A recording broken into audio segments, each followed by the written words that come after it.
1878 వరకు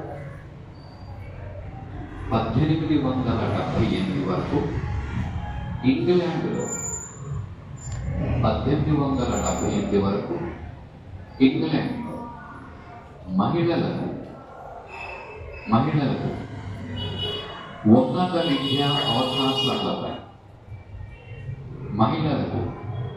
విద్యా అవకాశాలపై నిషేధం ఉంది. Up to 1878, there is a ban on women education. There is a ban on higher education for women in England. 1878 వరకు ఇంగ్లాండ్లో మహిళలకు ఉన్నత విద్యా అవకాశాలపై నిషేధం ఉంది.